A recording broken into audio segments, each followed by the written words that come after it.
My name is Jess Samaniego. I was born on April 15, 1925 in Ray, Arizona. My mother's name was Maria Samaniego, Maria Olivares Samaniego. My father was Jesus Samaniego. And they were born in Sonora, Mexico. Sonora, Mexico. And we came here to Los Angeles in 1931. My older brother, Chris, was in the Air Force. He was a mechanic. And my younger brother, he was also in the Air Force. He was not a pilot, he was also on maintenance. And he went to the Pacific. My older brother stayed here in the States. I went to Hamel Street School in East Los Angeles, elementary school. And then from there I went to Belvedere Junior High School. Started there in the 7th grade. And I graduated and went to Garfield High School. I wanted to become a paratrooper. I didn't want to be just another soldier. I wanted to stand out, and I thought at that time that was the best, and that's what I wanted to be. So I volunteered for the airborne paratroopers, and he says you have to take parachute training, and incidentally, it is very hard. The physical training is very, very difficult, and he told us the low percentage of the people that made it through. Anyway, he went on to tell us that you had to take jump training, and if you made it, you had to jump out of planes, you had to pack your own chute. If you didn't pay any attention, you're going to be in trouble because you're jumping out of the chute that you packed. And he says, but say that you pass everything and you jump out of a plane and you get your wings. Now he says you go overseas, and when you're going to go into combat, he says you get in your plane, you've got all kinds of equipment, heavy equipment, and he says you get in your plane, and when you're going into combat, he says they're shooting at your plane, and a lot of planes get hit, and everybody on board gets, unless some of them get a chance to jump out. And he says, but say that your airplane does not get hit. Now he says you have to jump out of the plane. And you jump out, now you hope that your chute opens. But say that your chute opens. You jump out of the plane and your chute opens. He says, now you're coming down, and he says they're shooting at you. And you could hear the bullets whisk by you. He said, but say that you don't get shot. Now you got to worry about where you're going to land. You don't land on a tree, you don't break every bone in your body, and so forth. He says, but say that everything went well, and you jumped, and you had a good fall, and he says, guess what? You jump behind the lines, and now you're surrounded. Now he says, he says, before I forget, he says, you get $75 more for doing this. He says, any volunteers? And I walked out. I volunteered and I walked out. He said, any volunteers come forward? And I could hear the other guys snickering and kind of giggling, thinking I was kind of dumb. And I only weighed about 135 pounds at the time, and the sergeant says, well, you sure you want to do this? I said, yes. He says, you're going to have to put on some weight. He says, by the time you finish basic training, you should be qualified. And that's what happened. Well, after I got my wings, they gave us a furlough, a week's furlough. But a week's furlough meant just to 2-3 days at home because we had to come back on a train from Fort Benning, Georgia, all the way to Los Angeles, and it took a few days.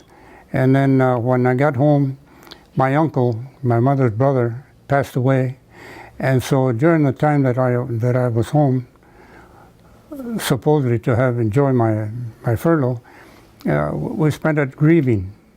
So I wrote a letter back and asked them for an extension on my furlough, which they gave me.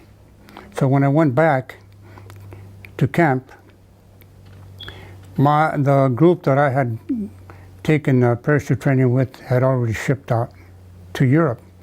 I didn't know where they had gone, but I know they had shipped out. So they put me in another group, and they gave me more training, but it was jungle training. Supposedly, I was supposed to go to the Pacific. And when we jumped in the Alabama swamps and stuff like that. And then I volunteered there was an opening for frogmen. So I volunteered for the frogmen. That was equivalent to the Navy SEALs, only it was Army, and they were airborne. Well, before I got my orders, I was shipped out to Europe.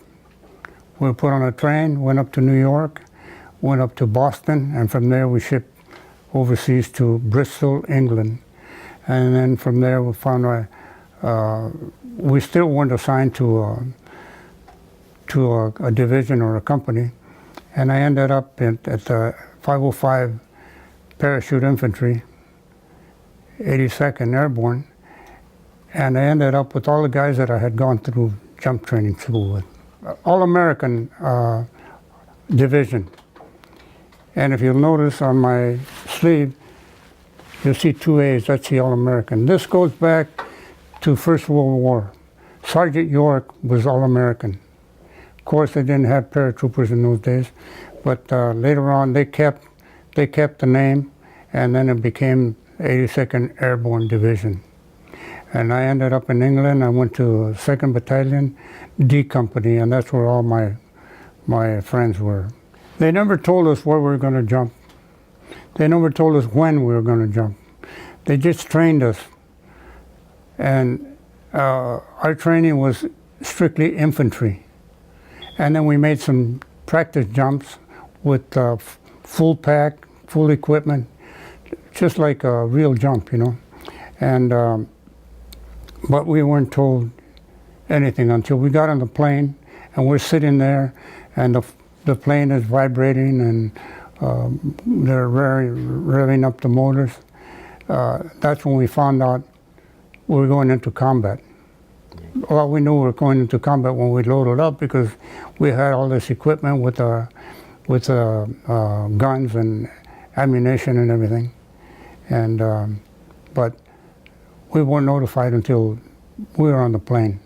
I jumped out of my plane and my chute opened, and I was happy for that because all this stuff that I was told when I first joined was coming to a head. First they're going to shoot out of my plane, then we have to worry about the chute opening, and then we have to worry about not getting hit when you're coming down. And all that was going through my mind. And finally I hit the ground, but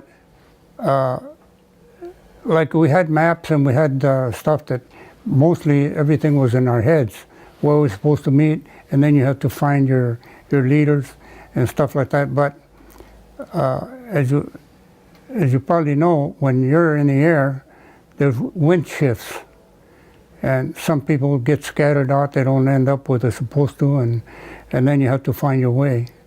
And I was lucky; I found my way right away, and I was with my men. We were supposed to drop in St. Mary-Glise, a little town, little village there, and I happened to fall just outside the little cemetery, which is near the church. And there was a big area where all cement, and the parishioners go to pray before they go into the church. And there was a lot of Germans there, and it was just a big battle. And lucky I survived it, and I got together with my men, and everybody got after we got our first, you have to get your chute off, and then you have to get your unbuckled and all that, and get your arms ready. Our orders were to take over that town of Samaniego. It was taken over by the Germans, and there was a lot of them, and they had been there for a while. And of course we surprised them, and there was a lot of killing. But the only way that we could communicate in the dark, or even in the daytime, because in the dark, when you first jump in, you jump behind the lines, and you could jump in a nest of Germans. And the only way to communicate we had little crickets that we would, if we were we'd go on a patrol, and we'd hear somebody, and we'd click the cricket and wait, and the other guy would click it, then we knew they were Americans. If they didn't click back, then you start shooting. I don't know who thought of that, but it worked. And I don't remember exactly how long it took before the infantry caught up with us. But we did hold and kept pushing forward until they caught up, then they took over, and then we keep on going. We jumped in Holland, and the operation was called Market Garden. And it was a day jump, beautiful day. Beautiful day where they could see airplanes coming in and shoot at them. Anyway, lucky for me, I jumped well, and I was coming down, and I saw, it was in a field, and I saw a haystack. And when I was coming down close to the ground, I tried to maneuver my chute so I could hit the haystack. Of course, I missed it by about 3-4 feet, and I fell on the ground, but I was okay. I never got hurt on the jumps. I hurt my ankles on the practice jumps, and I hurt my knees. But we were supposed to take over the town of Nijmegen, and there was a bridge that had to be blown up. And at night, we were guarding this bridge, and some German frogmen swam down they're American frogmen. They swam down the river, and they put these bombs on the river, and they blew it up so that the tanks couldn't come across. I think that was a Elbe River. I don't remember what the name of it is. But we were supposed to hold and attack, and that's what we did. And Nijmegen was a big thing there. There was an incident where we were up on a hill, and there was a cliff. And the lieutenant called me. I was in a foxhole, and he called me. He says, "Bring your men over." He says, "Bring your mortars." So carried our mortar and went over, and there's this cliff, and I looked over the cliff, and there was a truck, a big truck. I don't remember how many wheels, and it was loaded with Germans. And on the cab was two men in the cab. In front of the truck was 2 motorcycles with sidecars. In the sidecars there were officers, and then there was a big honcho, I guess, officer giving them instructions. And my job was to blow it up, which we did. We dropped, I got everything real accurate, and then started dropping the mortars. We blew up the whole truck and the motorcycles. I just kept dropping them, and you could hear screams and crying, wounded dying. So I figured that it must have been 25 to 30 men.